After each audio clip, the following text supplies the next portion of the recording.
We are putting way too much power in an algorithm's hand.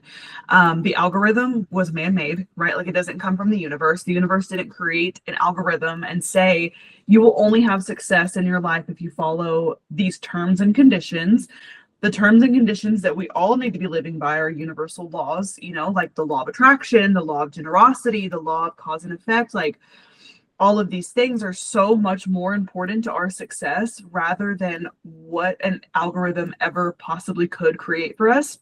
Aren't solely relying on what happens on social media to be our make or break. Yes, it's incredible and it is a tool to have success, but it is not the end all be all tool of having success. But if you do not know deep in your heart and in every fiber of your being that you are able to create massive success regardless of what the fuck happens on social media, then that is going to be your true make or break.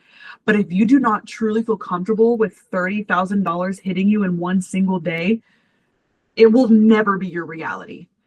You have got to get so neutral and comfortable and safe with the level of success you desire, or else it's never going to find you. And you might be thinking, well, Alyssa, what about lottery winners that have no point of reference for how much money they feel safe with, and they receive millions and trillions and gazillions of dollars? They piss it away because they don't feel safe with it. And a lot of times, our silly little human subconscious mind that keeps us so safe and we love it so much will tell us that it is really hard to generate money because we've never done it before.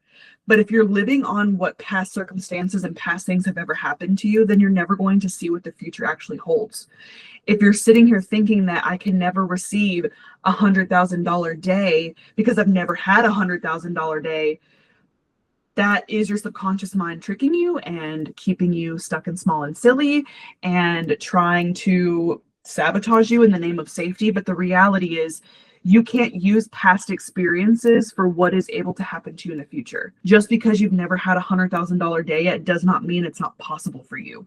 I've never broken a bone. Let me knock on all the fucking wood near me. But that doesn't mean I can't break a bone, because it's possible, because that amount of money exists. I have bones in my body that very easily could break, but because that amount of money does exist in this world, it's able to be yours. You hear me specifically say that money is energy, and you just have to align yourself with it. That's what I'm talking about. The exact same proof is in the pudding whenever we're talking about this business model that is Enagic, because we have people in Enagic who are in our team who are generating much more money than other people. And it's not because they're doing anything other than the fact that they know in their fucking soul and every fiber of their being that they are worthy and deserving of that outcome. They're not doing a better strategy than you. They're not creating better content than you. They aren't smarter than you, more deserving than you. They're not plugging into a different system than you. It's all because of how they view themselves versus how you view yourself. We look at just the lineage of generations, right? Like, let's go back to our great grandparents. They more than likely lived through the Great Depression, so they were raising kids on scarcity. Then that scarcity was in their programming, our grandparents, and it went to our parents. It is this way, but it just takes one person to view and believe that money is different for it to change the rest of the lineage of our generations. And money is so much more abundant and limitless now than it was back then because of the digital age, right? And it's how you view yourself with money, right? Because I say that to people and they're like, well, then how come bad people get money if they don't want to do good things with it? It's because they think they're worthy and deserving of it. It boils down to how you feel around money. And I like to put it in the terms of relationships. If you're in a relationship with someone and you're always accusing them of potentially leaving you, not being enough, very scarce, why would that person want to stay with you?